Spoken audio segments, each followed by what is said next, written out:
Halo, perkenalkan saya Andi, NIM 0490127004. Di sini saya akan mengerjakan tugas 2 untuk praktikum MSIM 4204 jaringan komputer.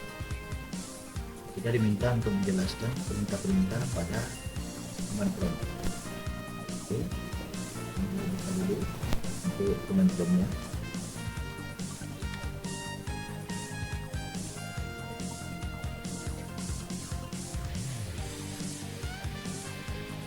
Oke. Yang pertama adalah CD atau change directory. Change directory itu untuk mengganti atau mengubah direktori aktif pada command prompt. Misalnya di sini kita ada di C Windows System 32, berarti kita ada di folder Windows dan subfolder System 32. Dalam menggantinya kita lakukan set perintahnya cd titik-titik adalah keluar satu direktori sebelumnya, itu kita ada di cd Windows, berarti ada di folder Windows. Lakukan sekali lagi, kita akan ada di C. Kita coba dengan membuat direktori md. Kita membuat sebuah direktori dengan nama Andi, kemudian saya akan mengganti direktori aktif yaitu cd Andi. Maka saya sudah berada di dalam direktori Andi. Kunci change directory. Perintah selanjutnya adalah cls. Cls itu adalah clear screen, yaitu membersihkan layar. Jadi saat kita telah mengetik dengan layar ini sudah ada beberapa perintah seperti ini, untuk membersihkannya kita bisa cukup mengetikkan cls enter, maka layarnya akan dibersihkan. Perintah ketiga cls/tanda tanya. Cls/tanda tanya itu sama saja dengan perintah cls, cuma tambahan slash tanda tanya adalah untuk menampilkan bantuan atau informasi lebih lengkap dari perintah tersebut. Jadi saat kita melakukan cls/tanda tanya, maka akan kelihatan bahwa perintah cls ini adalah clear the screen, untuk membersihkan layar. Jadi slash dan tanya di belakang perintah itu adalah menampilkan lebih spesifik atau bantuan tentang perintah yang kita maksud. Contohnya di sini yang keempat adalah dir slash dan tanya. Dir adalah perintah untuk menampilkan direktori, dan menambah slash dan tanya di belakangnya tentu kita akan menampilkan bantuan atau informasi lebih untuk perintah dir tersebut. Dir. Nah, di sini kita menampilkan direktori yang ada di dalam folder Andi. Karena tidak ada yang di dalamnya, maka tidak ada yang ditampilkan. Tapi jika kita membuat direktori md, kita cocokkan dir 1, direktori 1 md dir 1, artinya membuat direktori 1. Saat kita mendapatkan dir, maka akan muncullah dir 1, direktori 1. Nah, jika kita tekan dir 1/tanda tanya, kita akan mendapat bantuan yang lebih lengkap. Selain dir slash, kita bisa menambahkan perintah lainnya. Contohnya /w adalah menampilkan tampilannya ke sebelah kanan. Jadi saat kita menekan dir /w, maka tampilannya akan menyampai ke kanan. Kita contohkan keluar dari direktori ini. Nah, di direktori C saat kita menampilkan dir, tampilannya ke bawah, namun dir /w tampilannya akan ke kanan. Kalau perintah ipconfig adalah perintah untuk menampilkan informasi dasar konfigurasi IP kita. Ini defaultnya ibaratnya. Saya bersihkan dulu layarnya. Oke, di sini kita bisa melakukan perintah ipconfig. Oke. Nah, akan ditampilkan konfigurasi IP-nya. Konfigurasi IP yang lebih standar. Ya, IP, alamat IP, subnet smart sama default gateway-nya. Nah, sedangkan ipconfig/all itu adalah menampilkan lebih lengkap, versi ipconfig-nya yang lebih lengkap. Jadi saat kita melakukan ipconfig/all, tampilannya lebih lengkap. Contohnya di atas sebelumnya Ethernet 3, kita bisa melihat hanya sebatas ini, namun pada saat menggunakan ipconfig/all pada Ethernet 3, kita mendapat lebih lengkap. DHCP-nya, apakah dia DHCP, physical address-nya, MAC address-nya biasa disebut, kemudian kapan kita memperoleh IP ini,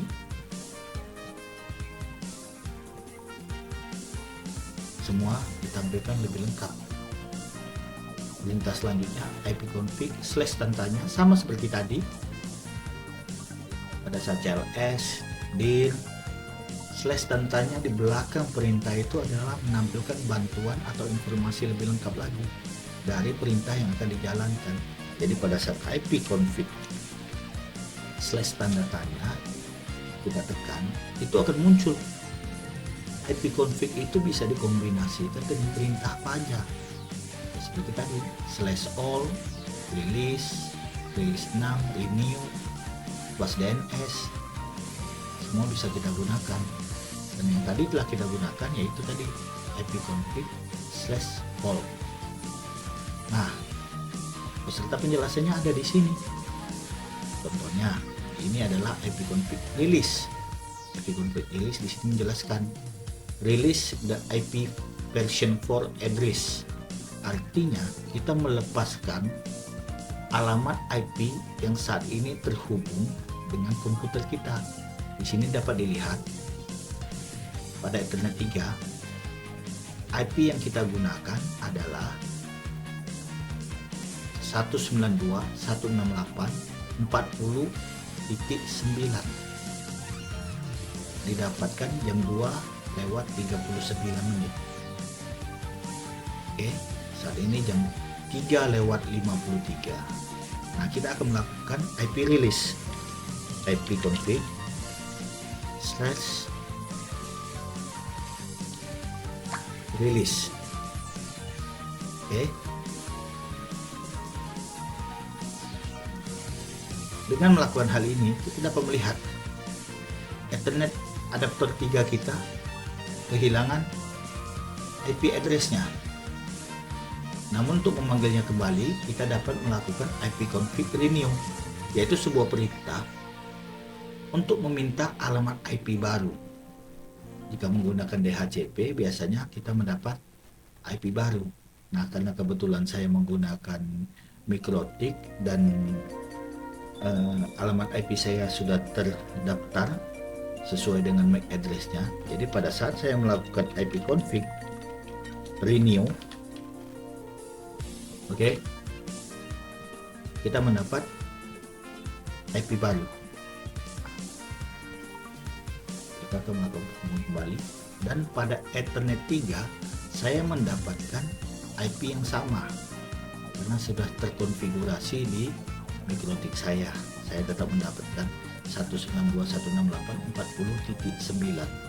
Cuman bedanya jika saya melakukan ipconfig/all untuk melihat yang lebih lengkapnya lagi, pada Ethernet 3 kita bisa melihat bahwa saya mendapatkan IP tersebut pada hari ini November jam 3:54, padahal sebelumnya jam 2 sekian. Jadi IP ini saya dapatkan pada saat ini, jadi keterangannya lebih lengkap. Perintah ke-10 adalah masih di ipconfig, yaitu display DNS. Itu menampilkan cache DNS yang sudah tersimpan di komputer kita. Oke, saya bersihkan dulu layarnya. Nah, pada saat kita melakukan ipconfig display DNS, perintah ini digunakan untuk menampilkan cache DNS yang tersimpan di komputer kita. Nah, sangat banyak sekali. DNS yang pernah kita coba, dia akan muncul di sini. Jadi semakin sering kita menggunakan komputer, maka semakin banyak DNS yang akan ditampilkan di sini. Sedangkan flush DNS adalah membersihkan cache DNS yang sudah pernah tersimpan di komputer kita. Hal ini boleh dilakukan pada saat update DNS. Misalnya ada beberapa website yang mau kita kunjungi, namun tidak bisa. Kemungkinan website tersebut update DNS, sehingga pada saat kita melakukan panggilan ke IP tersebut, mereka tidak dapat menampilkannya. Nah, kita dapat melakukan perintah ipconfig/flush DNS untuk membersihkan cache DNS yang sudah tersimpan di komputer kita. Nah, tidak masalah. Nah, dibersihkan, maka sebagian besar DNS itu akan terhapus. Jadi pada saat kita melakukan display DNS lagi akan muncul, namun dalam jumlah yang lebih sedikit. Tuh, terakhirnya adalah akronis untuk aktivasi. Jadi ada beberapa DNS yang terhapus, dibersihkan. Nah, kalau IP config register DNS ini hampir sama.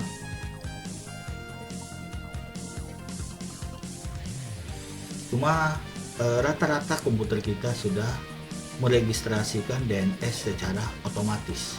Jadi pada saat kita buka ke www.google.com atau dan lain sebagainya, itu DNS-nya akan terupdate otomatis, tersimpan otomatis di komputer kita tanpa harus melakukan register DNS seperti ini.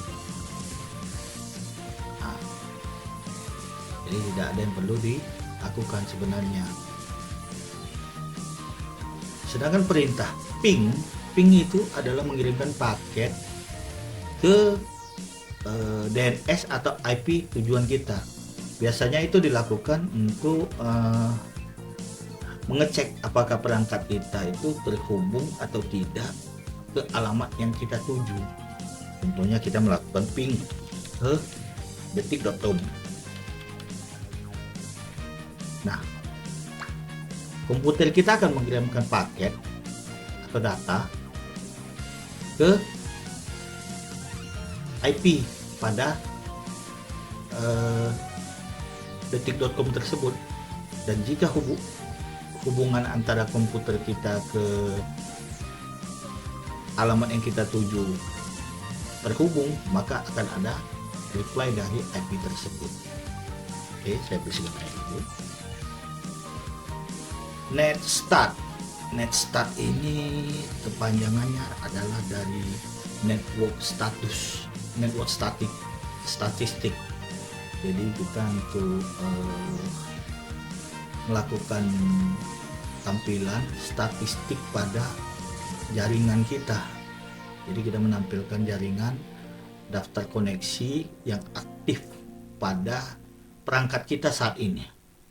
Jadi contohnya kita melakukan NetStat pada komputer yang saat ini terhubung yang saya gunakan. Nah, akan dimunculkan semua protokolnya, IP lokalnya, targetnya, dan statusnya. Di sini IP lokalnya. Nah, di sini IP komputer kita. Nah, dan semua yang terhubung di sini akan ditampilkan. Ini adalah statistik komputer kita saat ini.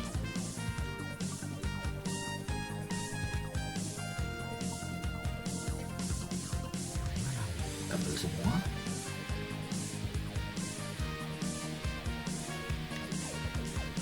Oke, kita hentikan. Itu adalah perintah dari NetStat, network statistik. Yang nomor 15 adalah TraceRT. TraceRT itu trace route atau route itu jaringan.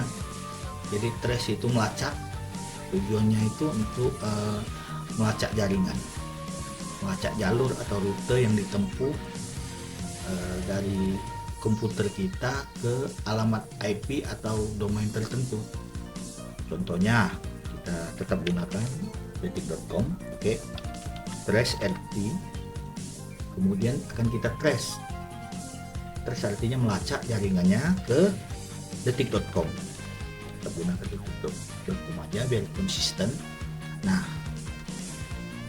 di sini sistem akan melakukan pelacakan berapa loncatan yang akan sampai ke alamat IP tujuan kita. Di sini kita lihat detik.com memiliki alamat IP 103.49.221.211. Nah, di sini kita dapat melihat berapa loncatan yang akan sampai ke IP tujuan kita. Di sini dimulai dari loncatan pertama di 192.168.40.1. Itu adalah loncatan pertama ke mikrotik. Dari komputer kita ke mikrotik, dilanjutkan ke 192.168.1.1. Itu adalah gateway atau modem kita. Dilanjutkan ke 10.29.168.1, itu adalah IP lokal. IP lokal dari ISP kita, provider. Sedangkan 180.252.1.22 atau 21 itu adalah IP public. Apa beda IP public dengan IP lokal? IP lokal adalah IP daerah untuk Batam, sedangkan IP global adalah IP dari ISP-nya, Telkomsel. Nah, dari IP global tersebut akan lanjut ke IP 218.136. Ini adalah IP milik Detik. Sampailah ke detik.com-nya di IP 103.49.221.211. Berarti ada 8 lompatan. Di sini lompatan ke-7 tidak terhubung, jadi kita tidak terhitung dalam satu lompatan, jadi total ada 8 lompatan. Jadi dari IP kita hingga ke detik.com itu terdapat 8 lompatan yang bisa kita telusuri, yang bisa kita lacak. Nah, itu fungsi trace route. Selanjutnya adalah pad ping. Pad ping ini hampir sama dengan trace route, cuman dia dikombinasikan dengan ping, sehingga selain melakukan tracing lompatan, dia juga melakukan tes koneksi. Seberapa sering jaringan kita gagal terhubung. Jadi kita coba aja. Oke. Pad kita bersihkan dulu, atau tidak perlulah biar ada perbandingannya. Oke. Pad ping. Kita akan melakukan pad ping ke detik juga. Oke. detik.com.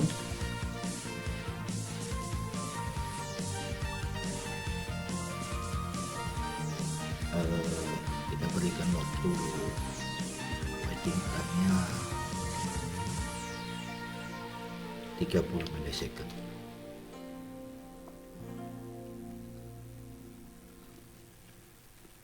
Oh maaf, saya cancel dulu karena detiknya double T sehingga IP-nya lari ke Amazon. Ya, kita ulangi.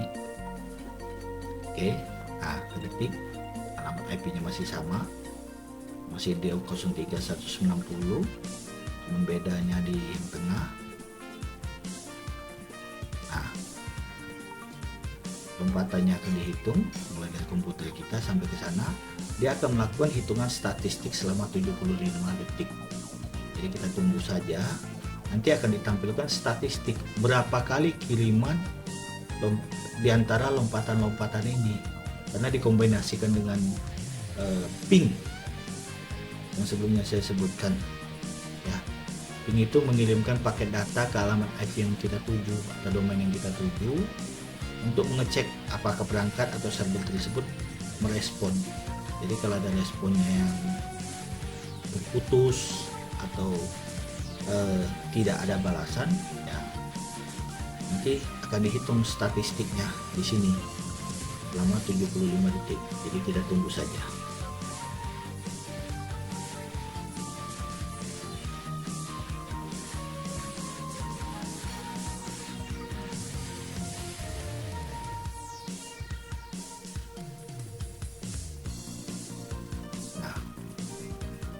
Tracingnya komplit.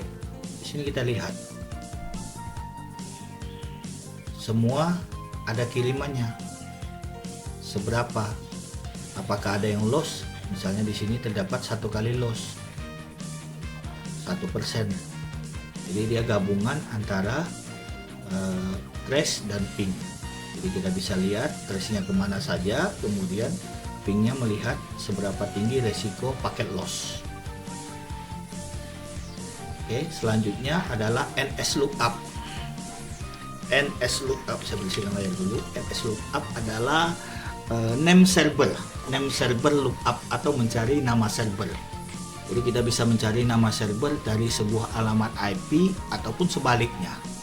Contohnya IP yang paling umum lah. IP yang paling umum yaitu 8.8.8.8 itu DNS Google. Jadi dengan menggunakan NS lookup seperti ini, kemudian kita masukkan IP yang kita inginkan, maka command prompt akan melakukan pencarian kepada NS tersebut, name server. NS lookup 8.8.8.8. Nah, kita dapat melihat di situ adalah DNS milik Google. Atau sebaliknya, kita memasukkan DNS-nya, nanti yang ditampilkan adalah alamat IP-nya. Contohnya NS lookup adalah Google detik.com. Oke. Nah, kita dapat melihat dengan nama detik.com, IP yang kita gunakan adalah ini 221.211.242.211, sama seperti yang tadi kita pakai, ada. Nah, jadi itu fungsi NS lookup. Selanjutnya adalah perintah netsh. Netsh itu adalah perintah netshell, network shell. Jadi itu adalah sebuah perintah untuk masuk ke menu konfigurasi network, konfigurasi jaringan yang lebih mendalam. Jadi kalau yang tidak begitu fasih, tidak begitu paham soal jaringan, sebaiknya jangan dicoba, karena mungkin takutnya nanti settingan jaringannya baik IP, DNS maupun network name-nya, WiFi itu bisa berubah. Jadi kita coba dan tampilkan perintah yang paling simple saja, netshell. Oke, kita masuk ke menu netshell-nya. Nah, biar tidak mengganggu jaringan lain, kita cukup menampilkan konfigurasi interface jaringan saja. Jadi kita interface, interface IP kita menampilkan config-nya saja seperti begini.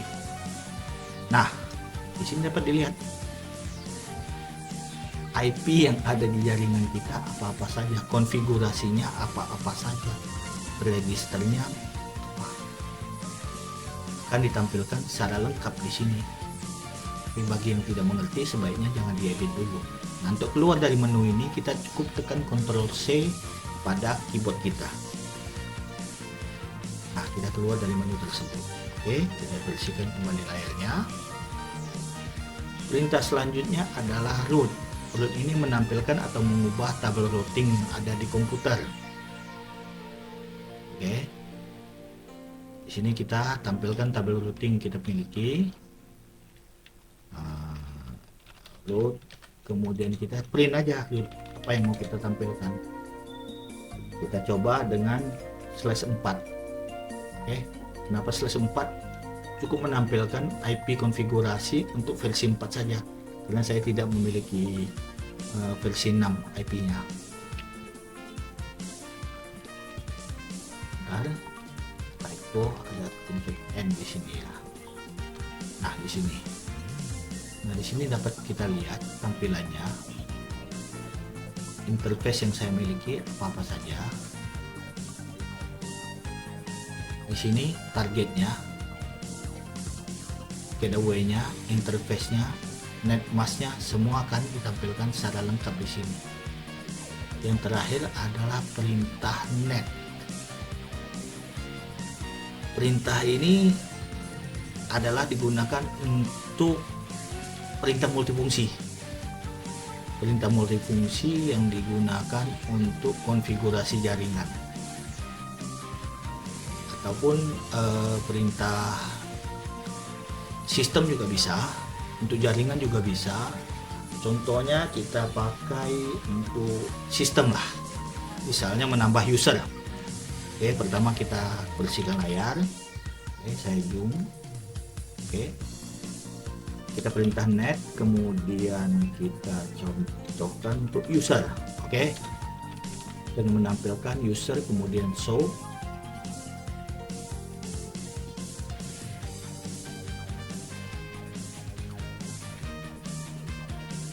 User, kita dapat melihat terdapat 1, 2, 3, 4, 5, 6 user yang ada pada komputer kita saat ini.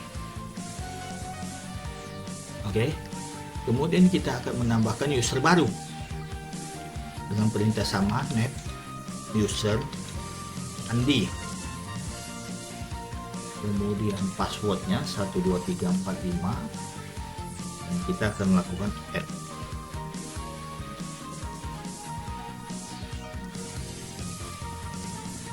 Backslash ya, backslash add.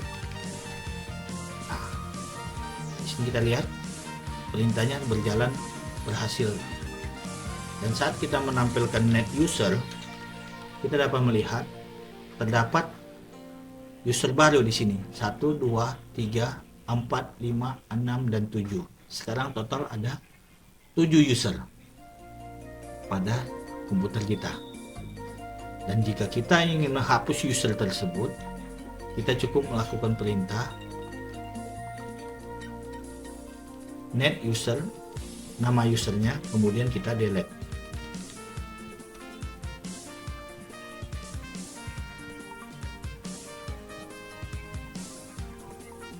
Setelah kita melakukan delete, kita dapat lihat bahwa perintah berhasil dijalankan, dan kita tampilkan net user.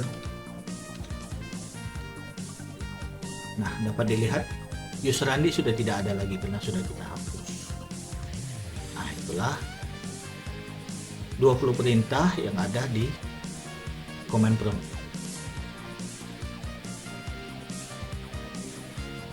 Jika masih ada yang mau ditanyakan, bisa chat langsung kepada saya.